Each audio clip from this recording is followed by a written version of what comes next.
아멘. 저는 오늘 구약성경 다니엘 2장 36절에서 45절 말씀 중심으로 해서 세상 나라들은 멸망받으나 라는 제목으로 하나님 말씀을 증거하겠습니다. 오늘 다니엘 특히 이제 1장과 2장의 내용을 제가 요약해서 말씀을 드리는데, 느부갓네살이라고 하는 그 당시 바벨론 제국의 절대 권력자 느부갓네살이 어느 날 꿈을 꿨는데, 꿈자리가 하도 뒤숭숭해가지고 바벨론의 지혜롭다고 하는 사람들을 다 불러 모아서 자기 꿈을 좀 해몽해달라, 그런 내용이 나와요. 여기 이제 2장에. 근데 문제는 뭐냐면, 우리가 꿈을 꿨으면 상대방에게 내 꿈 얘기를 하고 그 다음에 해몽을 듣는 게 원칙인데, 이 느부갓네살은 자기 꿈 얘기를 하지 않아요. 너희들이 내가 꾼 꿈까지도 맞추라, 그 얘기요. 야, 이게 그러니까 느부갓네살의 그 의도는 무슨 얘기냐면, 진짜 너희들이 꿈을 해몽할 수 있는 신적인 지혜, 사람이 가지지 않는 신적인 지혜가 있다면 내가 꿈을 이야기하지 아니한다 할지라도 내가 꾼 꿈을 너희가 알 것이다, 그 얘기입니다. 어떻게 보면 그것도 맞는 얘기예요. 우리가 그렇잖아요. 뭐 내 꿈 얘기하면 뭐 이 사람은 이렇게 해석하고 저 사람은 저렇게 해석하죠. 왜? 다 들으니까 일단 듣고 자기 기준으로 판단해서 해석을 할 거란 말이에요. 근데 꿈 얘기조차를 안 해. 자, 내가 꾼 꿈이 뭐게 한번 맞춰봐. 그리고 좀 한번 해몽을 해봐. 아무나 얘기를 못하죠. 그러니까 우리가 이제 점치는 사람들도 마찬가지예요. 예? 점치러 가면 뭐라고 사정을 그 점쟁이가 물어보지 않아도 자기가 벌써 뭐 때문에 왔는지 줄줄줄줄 다 얘기한다고 그래요. 그러면 이제 이게 빨리 돌아가지. 아, 이 사람이 사업에 문제가 있구나, 가정에 문제가 있구나, 뭐 이렇게 알고 이제 이렇게 넘겨짚어가지고 하면은 거기에 맞장구 치고 거기 넘어간단 말이에요. 그러니까 느부갓네살은 자기 그거 싫다는 거예요. 진짜 내 꿈을 정확하게 해석할 신적인 지혜를 가진 자만이 내 꿈을 해몽할 수가 있는데, 그러기 위해서는 내가 꿈에 대한 내용을 설명하지 않겠다, 그 얘기입니다. 그래서 다니엘 2장 5절 말씀을 보면요, 왕이 갈대아 술사에게, 여기 뭐 각종 이제 왕궁에서 일하는 뭐 책사들, 박사들, 뭐 뛰어난 사람들이죠. 갈대아 술사에게 대답하여 가로되, 내가 명령을 내렸나니 너희가 만일 꿈과 그 해석을 나로 알게 하지 아니하면 너희 몸을 쪼갤 것이며 너희 집으로 걸음터를 삼을 것이요. 무서운 얘기죠. 꿈 해몽 못하면 다 죽여버리겠다, 그 얘기입니다. 또 11절 보세요. 그러니까 그 왕궁에 있는 박사라는 사람들, 뭐 술사라는 사람들, 이 사람들의 얘기가 11절에 왕의 물으신 것은 희한한 일이라. 희한하죠. 꿈 얘기도 안 하면서 맞추려니까. 육체와 함께 거하지 아니하는 신들 외에는, 즉 인간은 맞추지 못한다는 거예요. 신 외에는 왕 앞에 그것을 보일 자가 없나이다 한지라. 왕이 이로 인하여 진노하고 통분하여 바벨론 모든 박사를 다 멸하라 명하니라. 왕의 명령이 내림에 박사들은 죽게 되었고 다니엘과 그 동무도 죽이려고 찾았더라. 지금 상황이 긴급한 상황이다. 그러니까 느부갓네살이 꾼 꿈은 결과적으로 하나님이 주신 꿈이에요. 하나님이 주신 꿈은 아무나 해석 못해요. 하나님이 주신 꿈을 해석할 사람은 누구예요? 하나님의 사람밖에 없어요. 근데 이 느부갓네살 왕궁에 하나님의 사람이 누구냐? 바로 다니엘이라, 그 얘기입니다. 그러니까 세상 역사를 경영하시는 하나님의 계획이 오늘 느부갓네살의 꿈에 나타난 것입니다. 그러니까 느부갓네살이 꾼 꿈은 개인에게 해당되는 꿈이 아니고요. 꿈이 종류가 있잖아요. 그러니까 이 공동체에 관련된 꿈이 있고 내 개인에 관련된 꿈이 있단 말이에요. 대부분은 자기에 관련된 꿈을 꾸지만 느부갓네살의 경우에는 자기에 관련된 꿈뿐만이 아니라 세상 역사의 흐름에 대한 꿈이에요. 그러니까 하나님이 장차 이 온 세상을 어떻게 다스릴 것인가라고 하는 것에 대한 것이 느부갓네살 꿈에 지금 나와 있다. 이거 보통 이게 복잡하고 심각한 내용이 아닐 수 없다, 그 얘기입니다. 이 꿈을 해석할 자가 누구라고요? 하나님의 사람밖에 없잖아요. 이제 잘못하면 왕이 진노해가지고 그 바벨론에 있는 똑똑하다고 하는 그 박사들도 다 죽여버리고 다니엘과 그 친구들도 죽인다. 그 얘기 아닙니까? 저 긴급 상황이 벌어졌잖아요. 문제 해결을 누가 했다고요? 다니엘이 했잖아요. 그럼 다니엘은 지혜가 어디서 왔느냐? 그 얘기입니다. 뭐 책을 많이 읽고 공부 많이 해서 지혜가 좋아서 꿈을 해석한 게 아니고요. 다니엘의 지혜가 어디로부터 왔느냐? 그걸 한번 살펴봐야 돼요. 다니엘 1장 8절 말씀을 보세요. 다니엘 1장 8절에 보면 다니엘은 뜻을 정하여 왕의 진미와 그의 마시는 포도주로 자기를 더럽히지 아니하리라 하고 자기를 더럽히지 않게 하기를 환관장에게 구하니 그랬습니다.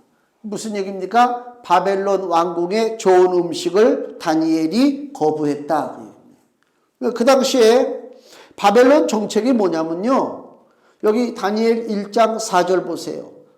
흠없고 아름다우며 모든 재주를 통달하며 지식이 구비하며 학문에 익숙하여 왕궁에 모실 만한 소년을 데려오게 하였고 그들에게 갈대아 사람의 학문과 방언을 가르치게 하였고 또 왕이 지정하여 자기의 진미와 자기의 마시는 포도주에서 그들의 날마다 쓸 것을 주어 3년을 기르게 하였으니 이는 그 후에 그들로 왕의 앞에 모셔서게 하려 함이었더라. 바벨론이 그 이스라엘 유다 왕국을 멸망시켰잖아요. 멸망시키고 그 유다의 왕궁에서 가장 지혜롭고 똑똑한 사람들을 골라서 포로로 끌고 갔어요. 포로로 끌고 갔다고. 옛날에 병자호란 때 청나라가 쳐들어와서 조선의 인조가 저기 남한산성 그죠? 거기에서 무릎을 꿇고 왕에게 빌었잖아요. 항복을 했잖아요. 그 청나라가 조선을 이제 점령했단 말이에요. 그리고 포로를 끌고 갔는데 누굴 끌고 가요? 다 그냥 노동력이 필요하니까 뭐 젊은이 뭐 하여튼 뭐 남녀노소 가리지 않고 다 끌고 갔단 말이에요. 심양 그 전에 봉천 지금의 이제 심양 시세냥이라고 하는 거기에 우리 조선 백성들을 끌고 갔단 말이에요. 그들은 양반이 아닙니다. 양반들은요 다 이리저리 빠졌어요. 조선시대에도 양반들은 야가가지고 자기 자식들 청나라로 붙잡혀가는 꼴을 못 봐. 그러니까 만약에 끌려갈 일이 있으면 돈을 쓰고 빠지는 거야. 그럼 청나라는 누가 끌려가요? 돈 없는 사람들, 힘없는 사람들, 못난 사람들, 이 사람들만 청나라에 끌려갔단 말이에요. 끌려갔다가 나중에 뭐 상당수는 거기 머물고 상당수는 돌아왔어요. 피가 엄청나게 많이 섞였어요. 그래서 우리도 이렇게 가만히 보면요. 저 중국 사람 같기도 하고 한국 사람 같기도 하고 터키 사람 같기도 하고 이 피가 섞였다니까요. 뭐 이런 역사적인 것 때문에.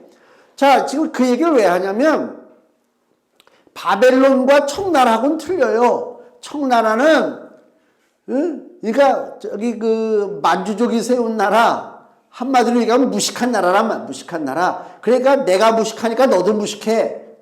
그 정책이요. 근데 바벨론은 그 당시 세계를 다스리는 나라인데 자 유다라고 하는 그 나라를 다 무너뜨리고 난 다음에 포로로 끌고 가는데 청나라처럼 못 배운 사람, 힘없는 사람, 돈 없는 사람, 권력 없는 사람 이 사람들을 끌고 간 게 아니고 똑똑한 사람, 권력 있는 사람, 돈 많은 사람 이런 사람들을 끌고 갔단 말이에요. 왜? 얘네들을 더 가르쳐야 써먹기가 좋잖아요. 그렇지 않습니까? 그게 노동력도 그게 문제가 아니지. 그래서 이 유다 왕국의 가장 똑똑한 이 청년들을 지금 바벨론의 느부갓네살이 자기 나라로 끌고 가서 3년 동안을 교육을 시키는 거예요. 3년 동안을 교육을 시키는데 먹는 것도 바벨론 나라의 음식을 줘요. 미국에 이민 간 사람들 처음에는 미국 음식만 딥다 먹잖아요. 먹으니까 얼굴이 어떻게 돼요? 미국에 이민 간 지금은 이제 우리 안 그런데 초창기에 미국에 이민 간 우리 한국 사람들 보면요 얼굴이 미국 사람도 아니고 한국 사람도 아니고 어정튀게 이게 이상하게 된다고. 그 나라 음식을 막 먹어대니까. 그리고 이제 그 전에 뭐 미국에 갔다가 이제 돌아온 연예인들 보면 올 때는 얼굴이 이상해. 이건 진짜 한국 사람도 아니고 미국 사람도 아니고 이상하다. 그러다가 한국에서 한 1년이고 2년 지내면 한국 사람 얼굴로 돌아오죠. 음식 때문에 그렇단 말이에요. 여기 지금 바벨론이 유다 청년들을 데려다가 자기 나라 음식을 먹여요. 왕의 진미, 시시한 음식이 아니요, 아주 좋은 음식을 먹인다. 포도주를 먹이고, 그 다음에 3년 동안을 가르치는데 바벨론의 학문과 바벨론의 사상과 바벨론의 종교와 모든 것들을, 바벨론의 것들을 지금 유대 그 청년들에게 주입시킨다. 쉽게 얘기하면 세속화 작업을 한다. 동화시킨다, 그 얘기입니다. 동화시킨다.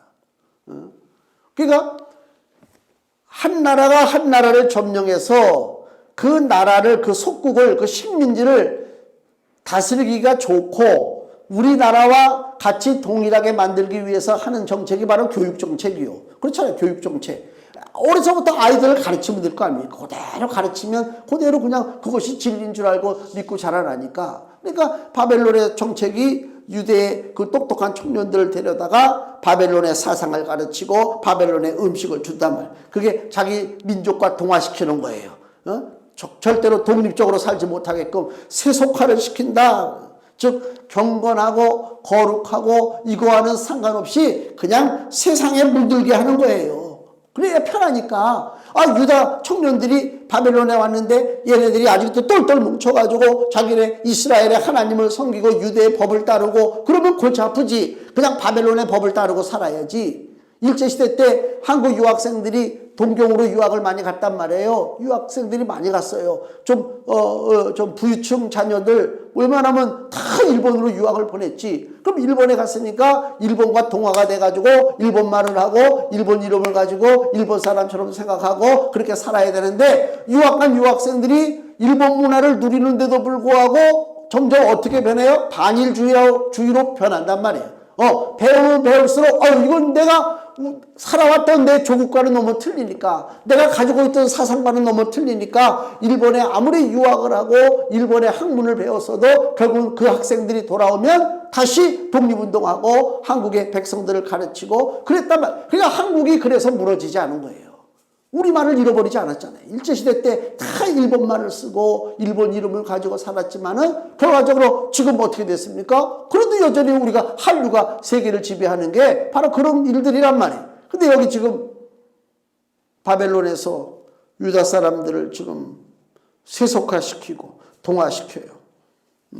이스라엘 그러면 거룩한 나라, 하나님의 나라인데 거룩함을 제해버리고 하나님을 제해버리고 인본주의, 물질만능주의, 도덕적인 타락 이렇게 지금 이제 이끌어가는 거예요. 그래야 사람들이 반항하지 못하고 그냥 스물스물 거기에 동화돼서 사는 거 아닙니까? 그러니까 인본주의라고 하는 것은 사람이 최고인데 사람이 최고라고 하고 주장을 하다 보니까 무슨 현상이 벌어지느냐? 극도의 개인주의가 벌어진다. 개인주의는 무서운 것입니다.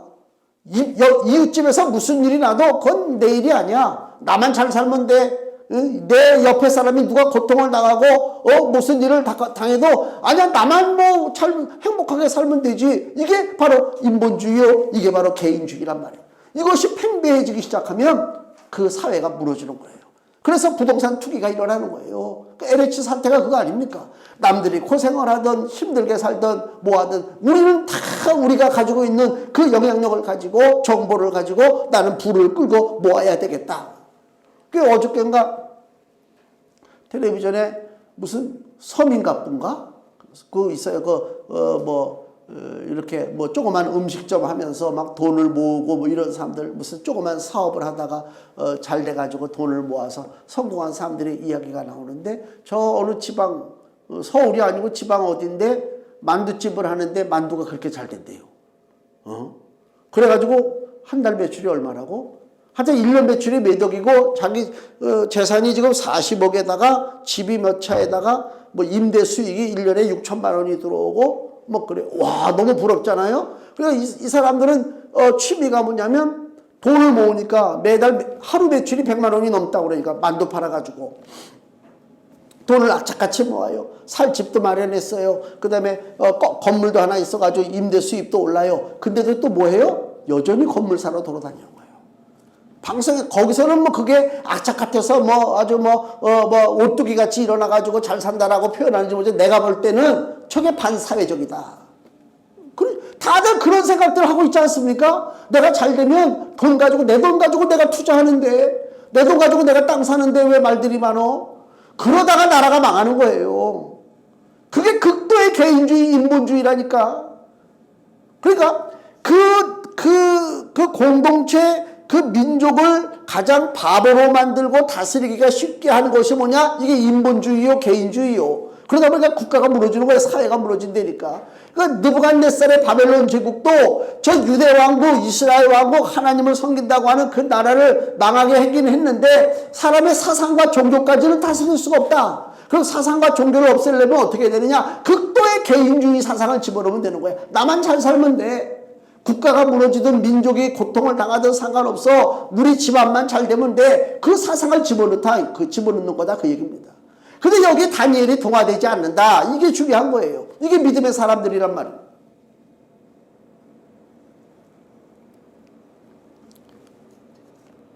과연 우리 교회와 우리 하나님의 백성들이 세상에서 밀려오는, 우리로 하여금 세상과 동화시키게 하려고 하는 것들이 많아요. 교회에서는 믿음의 사람이지만 우리가 교회 바깥으로 나가면 또 어울리고 막 구별이 안 되잖아요. 구별이 안 된단 말이에요. 그런 나를 세상과 구별시키지 아니하고 나에게 있는 그 거룩과 나에게 있는 경건을 빼앗아가는 그 세상의 그 모든 온갖 공격을 내가 어떻게 지금 방어하고 있느냐 한번 스스로 생각을 좀 해봐야 되지 않겠느냐. 다니엘 1장 10절에 보니까 환관장이 염려하는 내용이 나와요. 환관장이 다니엘에게 이르되 내가 내 주 왕을 두려워하노라. 그가 너희 먹을 것과 너희 마실 것을 지정하셨거늘 너희 얼굴이 초췌하여 동무 소년들만 못한 것을 그로 보시게 할 것이 무엇이냐. 그렇게 되면 너희 까닭에 내 머리가 왕 앞에서 위태하게 되리라 하니라. 무슨 얘기입니까? 왕이 주는 음식을 먹여서 이 소년들 똑똑한 애들을 키워야 되는데 3년 동안 다니엘이 뭐라고 그래요? 왕의 음식을 안 먹겠다는 것입니다. 포도주 안 마시겠다는 것입니다. 우리는 물만 먹겠다는 것입니다. 채소만 먹겠다는 것입니다. 그 세상의 상식은요, 좋은 것을 먹어야 건강하죠. 그렇잖아요. 좀 귀한 음식, 단백질이 좀 풍성한 거, 영양가 있는 걸 먹어야 혈색도 좋고 건강하지 않느냐. 이게 세상 상식이란 말이에요. 그래서 세상은 뭘 먹기를 원해요? 장어 먹기 좋아하고. 그 다음에 또 뭐야? 또 여전히 보신탕 먹는 사람들도 있는 것 같고, 하여튼 한우고기 찾는 사람들도 있고, 다 그러잖아요. 뭔가 좋은 걸 먹어야 돼. 야, 좋은 거 먹어서 좋을 것 같으면요, 저 재벌 저 사람들은 120세까지 다 살지. 그렇잖아요. 날마다 한우에다, 날마다 장어에다가, 날마다 인삼에다가, 홍삼에다가 별거 아니지. 옛날에 보면은, 양반집의 양반보다 그 양반집에 있는 머슴이 더 오래 살았대. 보리밥 먹고 사는 머슴이. 날마다 먹을 거 없이 보리밥만 그냥 크 먹고. 왜? 열심히 먹고 운동하니까. 어느 의사가 그러더라고요. 요새 심각한 한국 사람들이 착각하는 게 홍삼, 그 다음에 오메가3, 이런 거 있잖아요. 많잖아요. 무슨 콜라겐, 이런 게 이제 막 나오고 선전하니까, 야, 저거 먹으면 내 건강을 지킬 수 있다. 그리고 이제 그걸 먹는다는 거예요. 그 대신 뭐가 줄어들어요? 노동, 운동, 이것이 줄어드는 거예요. 그러니까 그거 소용없다는 거예요. 차라리 안 먹고 운동하라. 계단 올라가라. 그 얘기입니다. 그게 지금. 근데 지금 여기 바벨론의 정책을 따지면 왕의 진미를 먹어야 되고, 진미를 먹지 않으면 혹시 혈색이 나빠지면, 야, 환관장에게 왕이 말하기를 내가 너한테 책임을 맡겼는데 그래 이 사람들을 이렇게 혈색이 안 좋게 했어? 그러면 징계받는다 그 얘기지. 그때 다니엘이 1장 12절에 청하오니 당신의 종들을 열흘 동안 시험하여 채식을 주어 먹게 하고 물을 주어 마시게 한 후에 당신 앞에서 우리 얼굴과 왕의 진미를 먹는 소년들의 얼굴을 비교하여 보아서 보이는 대로 종들에게 처분하소서. 누구 얼굴이 더 좋아지는가? 잘 먹은 사람의 얼굴이 좋아지는가? 채식하고 물 먹은 사람의 얼굴이 좋아지는가? 한번 비교해보라 그 얘기 아닙니까? 그건 무슨 얘기예요? 사람의 건강은 좋은 것을 먹는 데 있지 않고 또 하나님의 거룩과 하나님의 그 자녀의 구별된 삶을 따를 때에 우리가 강건해진다. 사람의 강건이라고 하는 것은 단순히 고깃덩어리 내 몸속에다 집어넣는다고 해서 강건해지는 게 아니고 그 사람 머릿속에 어떤 생각을 가지고 사느냐, 이게 그 사람을 강건케 한다. 다니엘의 얘기가 그 얘기입니다. 영적 음식을 먹어라, 그 얘기입니다. 그래서 다니엘이 지금 왕의 음식을 거부하고 채식하고 물만 먹어서 결국은 그 시험을 통과했어요. 그리고 이제 느부갓네살의 꿈 얘기가 나오잖아요. 이걸 해석할 사람은 다니엘밖에 없는데, 다니엘이 지혜를 얻기 위해서 그가 사용한 방법을 보세요. 2장 17절. 이에 다니엘이 자기 집으로 돌아가서 그 동무 하나냐와 미사엘과 아사랴에게 그 일을 고하고 친구들에게 어려운 일을 상의했다. 같이 기도하라, 그 얘기입니다. 18절. 하늘에 계신 하나님이 이 은밀한 일에 대하여, 즉 느부갓네살의 꿈에 대하여 긍휼히 여기사 자기 다니엘과 동무들이 바벨론의 다른 박사와 함께 죽임을 당치 않게 하시기를 그들로 구하게 하니라. 연합해서 기도했다는 것입니다. 우리가 일생을 살면서 내가 어려움 당할 때가 있잖아요. 사람들이 어떻게 다 승승장구합니까? 어려움 당할 일이 많은데 그때 내 어려움을 들어줄 친구가 있는가? 그 어려움을 듣고 같이 기도해 줄 친구가 있는가? 한번 생각해 보세요. 손가락으로 한번 꼽아 보세요. 내가 당장 지금 발등에 불이 떨어졌는데 그 문제를 놓고 나와 같이 기도할 수 있는 사람이 누구냐? 한번 생각해 보세요. 같이 먹고 마시고 즐겁게 노는 게 친구가 아니라 짐을 나눠주고 하늘의 아버지 앞에 같이 기도할 수 있는 사람, 이게 친구지. 그렇지 않다면 그건 친구가 될 수가 없단 말이에요. 다니엘은 자기 친구들하고 함께 하나님 앞에 지혜를 구하기 위해서 기도했다. 모든 세상 역사의 흐름은 누가 주장하고 계신다? 하나님이 주장하고 계시기 때문에 그 주장하시는 하나님 앞에 물어봐야 될 거 아닙니까? 그렇잖아요. 더 쉽게 얘기하면 기계가, 이 마이크가 고장나면 마이크 만든 사람들을 그 회사한테 AS 청하면 될 거 아닙니까? 이 세상이 고장이 나면, 세상에 문제가 생기고 내 삶에 문제가 생기면 세상을 창조하시고 내 인생을 창조하신 분이 누구십니까? 하나님이잖아요. 하나님 앞에 구하면 되는 거지. 다니엘 2장 27절.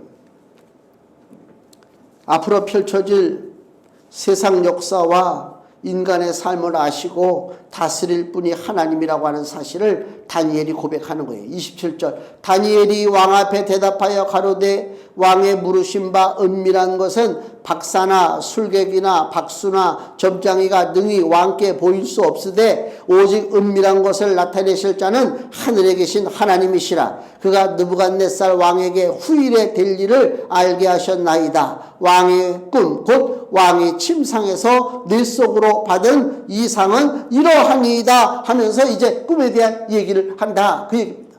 즉 우주 만물의 모든 섭리는 하나님께서 지고 계시다, 그 얘기요. 그렇기 때문에 갈대아 이 바벨론에 있는 무슨 각종 무슨 점치는 사람, 우상 숭배자, 철학자, 박사들 다 소용없다, 그 얘기잖아요. 우리도 마찬가지입니다. 우리 인생사를 토종비결 바라볼 거 없어요. 우리 인생사를 점치는 자에게 맡길 수 없어요. 얼마나 바보입니까? 가끔 텔레비전에 보면은 연예인들 나와서 그 짓들 많이 해요. 점집에 찾아가서 타로점을 치고 무슨 점을 치고 어떻게 되겠느냐. 내 한 번밖에 이 땅에서 살 수 없는 인생인데 그것을 내 앞에 앉아있는 근본도 알지 못하는 그 어리석은 인생에게 내 인생을 물어봅니까? 내 인생을 맡깁니까? 아이고, 내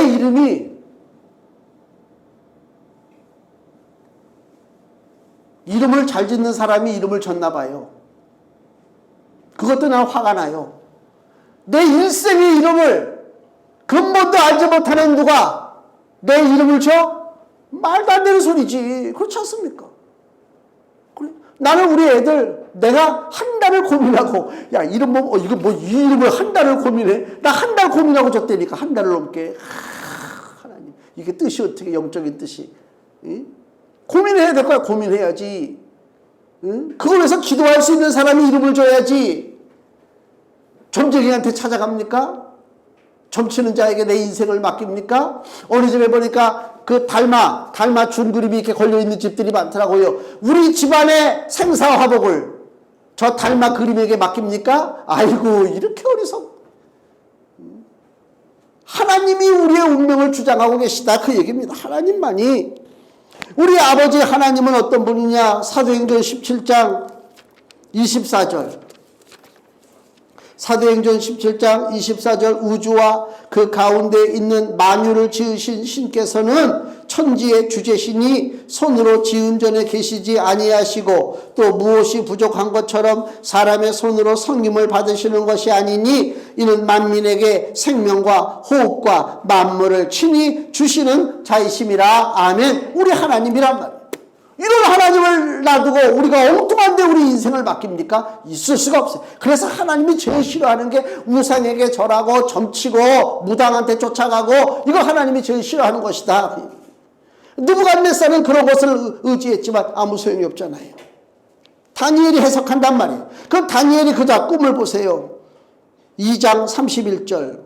왕이요, 왕이 한 큰 신상을 보셨나이다. 사람의 모양으로 된 큰 신상입니다. 신상이에요. 32절. 우상의 머리는 정금이요 금입니다. 가슴과 팔은 은이요 배와 넓적다리는 노시요 종아리는 철이요 발은 얼마는 철이요 얼마는 진흙이었나이다. 이것입니다. 이게 지금 느부갓네살이 바라보는 그 신상이요, 큰 사람의 모양을 지니고 있는, 이건 이제 앞으로 장차 세상에 나타날 여러 나라들을 상징하고 있다. 여기 보면은 머리는, 그 신상의 머리는 금이잖아요. 금. 그 당시에 바벨론 제국을 상징합니다. 금으로 만든 나라다. 가슴과 팔들은 은이요. 금보다 좀 못하죠. 점점 내려갈수록. 이제 바벨론보다 못한 나라가 세워지는데 그게 바로 메데 바사, 지금 말로 하면 페르시아, 이란, 페르시아 제국이 세워진다. 그 얘기입니다. 그 다음에 배와 넓적다리는 놋이라고 그랬어요. 놋은 어느 제국이냐면 바로 헬라, 그리스 제국, 알렉산더의 그리스 제국을 상징하고 있습니다. 그 다음에 33절에 종아리는 철이요 그랬어요. 철은 강하죠. 강하단 말이에요. 그럼 철은 뭐를 상징하느냐? 나중에 나타날 로마 제국을 상징해요. 로마 제국처럼 강력한 제국이 없었어요. 강력한 제국입니다. 그 다음에 마지막에는 발이 나오는데 33절 보니까 발은 얼마는 철이요 얼마는 진흙이라 그래져요. 그러니까 철과 진흙이 섞였다는 얘기는 무슨 얘기요? 우리가 무슨 어떤 토대를 세울 때 어디를 제일 튼튼하게 세워야 되냐면 발을 튼튼하게 세워요. 아래가 튼튼하지 않으면 무너지게 돼 있잖아요. 근데 지금 이 신상을 보세요. 위에는 금입니다. 금, 은, 그 다음에 동, 그 다음에 철 이렇게 나가잖아요. 근데 밑에 발은요, 철하고 흙이 섞였어요. 철하고 흙이 섞였다는 얘기는 무슨 얘기입니까? 약하다, 쪼개진다, 그걸 얘기하는 거예요. 그러니까 이 철하고 흙이 섞였다는 얘기는 로마 제국은 철인데 로마 제국이 끝나고 나서 그 다음에 많은 작은 나라, 큰 나라, 강한 나라, 약한 나라, 그 다음에 각종 인종들이 섞여서 여러 나라들이 막 나오는데 문제는 뭐냐? 그 기반은 연약할 수밖에 없다. 신상을 지탱하는 그 발이 너무나 연약해서 곧 무너질 수밖에 없다. 여기 본문에 2장 42절. 발가락이 얼마는 철이요 얼마는 진흙인즉 그 나라가 얼마는 든든하고 얼마는 부서질 만한 것이며. 43절. 왕께서 철과 진흙이 섞인 것을 보셨은즉 그들이 다른 인종과 서로 섞일 것이나 피차에 합하지 아니함이 철과 진흙이 합하지 않음과 같더라. 마지막에 세워지는 나라는 어떤 나라라고요? 철과 진흙의 나라인데 이건 여러 인종이 섞이는 것 같아요. 지금 미국에서 우리 아시아 사람들 지금 막 테러를 당하죠? 니네 나라로 돌아가라고 그러죠? 이게 같은 미국에 살아도 섞이지가 않는 거예요. 그럼 우리나라도 마찬가지입니다. 우리나라에도 지금 많은 나라 사람들이 들어와 있지만 같이 합합니까? 아니요. 따로따로 다. 이 성경 말씀대로 그렇게 된다. 세상 나라들은 다니엘 2장 34절 또 왕이 보신즉 사람의 손으로 하지 아니하고 뜨인 돌이 즉 돌이 날라온다는 것입니다. 뜨인 돌이 신상의 철과 진흙의 발을 쳐서 부서뜨린다. 세상 나라는 멸망당한다. 즉 그 얘기를 하고 있는 것입니다. 이게 바로 예수님의 오심과 심판입니다. 예수님의 오심과 심판이란 말입니다. 그러니까 느부갓네살이 바라본 나라가 그죠? 금서부터 진흙까지 쭉 이렇게 사람의 모습으로 다 만들어졌는데 그게 바로 하나님이 역사를 주장하시는 나라들의 모습입니다. 마지막에 그 신상의 발을 돌이 날라와서 부서뜨리는데 그 돌은 누굴 상징하느냐? 예수 그리스도를 상징한다. 예수 그리스도가 그 발을 쳤을 때 신상이 무너지는 거예요. 즉 세상의 모든 나라들은 망할 수밖에 없다. 그러면 이제 마지막으로 궁극적으로 세워지는 나라가 무엇입니까? 하나님의 나라라. 하나님의 나라는 사랑과 은혜로 세워지는 나라다. 세상 나라가 세워지려면 전쟁해야 됩니다. 권력 투쟁해야 됩니다. 땅을 넓혀야 됩니다. 사람들을 백성을 만들어서 세금을 걷어야 합니다. 그렇잖아요. 세상 나라는 그래요. 하나님의 나라는 그런 것이 없어요. 사랑과 은혜로 세우는 나라인데 그 멋진 장면이 마태복음 21장 오늘 종료주일에 바로 그 모습을 우리들에게 보여주고 있다. 마태복음 21장 4절에서 5절 말씀에 예수님이 낙이 타고 예루살렘 성에 들어가실 때에 이는 선지자로 하신 말씀을 이루려 하심이라. 일러스되 시온 딸에게 이르기를 내 왕이 내게 임하나니. 왕이 임한다는 얘기는 뭐예요? 새로운 나라가 세워진다. 하나님의 나라가 세워진다. 그는 겸손하여 낙이 곧 멍에 매는 짐승의 새끼를 탓도다 하라 하였느니라. 예수님이 종료주일날 낙이 새끼 타고 예루살렘 성에 들어온다. 그 얘기입니다. 하나님 나라를 세우기 위해서 들어오시는 거예요. 하나님의 나라는 우리가 잘 알지만 예수님의 십자가와 피 흘리심을 통해서 하나님의 나라가 이 땅에 세워졌습니다. 예수님이 왜 하나님의 아들 예수님이 이 땅에 왜 오셔야 합니까? 오실 이유가 도대체 무엇입니까? 무슨 이 땅에 오는 게 대단한 영광입니까? 하늘의 영광을 버리고 예수께서 이 땅에 오셨어요. 그리고 예루살렘 성에 들어가시는데 왕의 행차하고는 전혀 비교할 수 없는 초라한 나귀 새끼 한 마리 타고 들어간단 말이에요. 양탄자가 깔린 것도 아닙니다. 아름다운 꽃으로 장식된 것도 아닙니다. 그냥 나뭇가지, 종려나뭇가지 꺾어가지고 길에다 깔아버렸다고. 무슨 영광이 있어요? 예수님 오시는 곳에. 세상 영광이 없다니까요.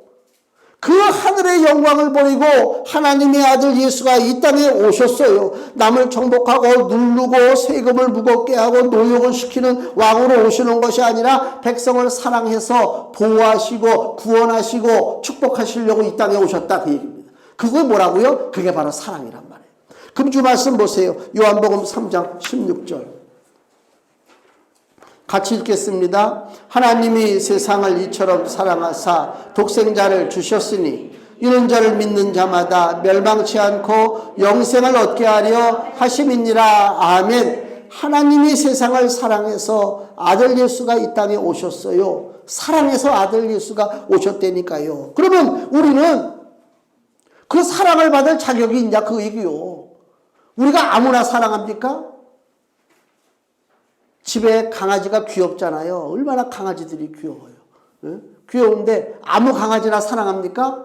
옆집에 강아지가 귀엽네. 내가 쟤를 사랑해야지. 그런 마음이 듭니까? 아니요. 우리 집 강아지가 옆집 강아지보다 조금 못생겼어도 우리 집 강아지니까 사랑한단 말이에요. 왜 하나님이 우리를 사랑합니까? 우리가 사랑받을 자격이 있어서 남보다 더 거룩하고 남보다 더 멋있어서? 아니요. 조건 없이 우리를 사랑한단 하나님께서. 조건 없이 사랑하는 것을 우리가 뭐라고 그러냐? 그걸 은혜라고 그런다. 은혜. 조건 없는 사랑. 그래서 그 사랑과 은혜로 말미암아 이 땅에 하나님의 나라가 세워지고 우리가 하나님을 나의 아버지로 영접했어요. 그래서 나는 이제는 어디에 속한 백성입니까? 이 땅에 있는 망할 나라에 속한 백성이 아니라 망하지 아니하고 영원토록 존재하는 나에게 축복과 행복을 가져다 줄 수 있는 하나님 나라에 속한 백성인 줄로 믿습니다. 그걸 우리가 바라보고 나가는 거예요. 다니엘이 바라본 나라가 그 나라란 말이에요. 다니엘이 이런 하나님의 나라를 바라봤다는 얘기는 무슨 얘기냐면은 이 땅에서 우리가 어려움 당할 수 있어요. 이 땅에서 시험 당한다니까. 다니엘은 앞으로도 보면은 그 사자굴에도 들어가잖아요. 다니엘의 친구들은요 풀문 불 속에다 집어 던져 놓잖아요. 근데도 거부하지 않습니다. 왜요? 뭘 봤기 때문에? 하나님의 나라를 봤기 때문에. 하나님의 나라를 본 사람은 세상 것에 연연하지 않는다. 세상 것에 굴복하지 않는다. 그 얘기입니다. 그러니까 하나님의 나라를 다니엘이 봤기 때문에 느부갓네살이 아무리 공갈 협박을 하든 세상에 아무리 그 사람들을 겁박을 하든 간에 절대로 그들의 믿음을 꺾을 수가 없다. 그걸 우리에게 보여주는 것입니다. 오늘 우리는 무엇을 보고 삽니까? 하나님의 나라를 보고 사는 것입니다. 예전에는 브라질이 제일 잘 사는 나라인 줄 알았어요. 저 어렸을 때 국민학교 때는 브라질에 하도 사람들이 브라질로다가 이민을 가니까 야 브라질 좀 갔으면 좋겠다. 지금 브라질에 코로나 바이러스로 뭐 얼마나 죽는다고? 아이고. 옛날에는 미국 사람들 우리 어렸을 때는 미국 드라마를 우리 한국 텔레비에서 많이 해줬잖아요. 흑백으로다가. 그러면 미국 텔레비전을 보면서 저 사람들은 얼마나 행복할까? 얼마나 좋을까? 야, 집에 저 텔레비도 있고 냉장고도 있고 자가용도 몰고 다니네 애들이. 야, 미국이 너무 부러웠어요. 지금은요 손톱만큼도 안 부러워요. 잘못하면 총 맞아 죽어요. 그렇잖아요. 어느 나라를 바라보고 살아야 되겠냐? 어느 나라를. 하나님이 우리에게 원하시는 너는 도대체 어느 나라를 바라보고 살 것이냐? 세상 나라는 망하되 하나님의 나라는 망하지 않습니다. 망하지 않는 나라 영원히 살 나라입니다. 앞으로 우리가 영원히 살 나라 그 나라를 바라보고 나가야 되겠다. 그것이 종료주일에 제가 성도들에게 드리고 싶은 말씀입니다. 창세기 천성가 389장에 그 가사에 이런 가사가 나와요. 세상 나라들은 멸망받으나 예수 교회 영영 왕성하리라. 그것입니다. 오늘 말씀의 핵심이 그것입니다. 그러니까 세상 바라보고 너무 내 중심을 잃어버리고 거룩과 경건함을 떠나서 세상 사람처럼 흉내내고 살다가 멸망받을 것이 아니라 세상에 비록 살고 있다 할지라도 다니엘처럼 내가 바라보는 것은 영원한 하나님의 나라인 것을 알고 믿음을 지키시고 상급을 쌓는 하나님의 귀한 자녀가 되시기를 주의 이름으로 축원을 드립니다. 기도하겠습니다.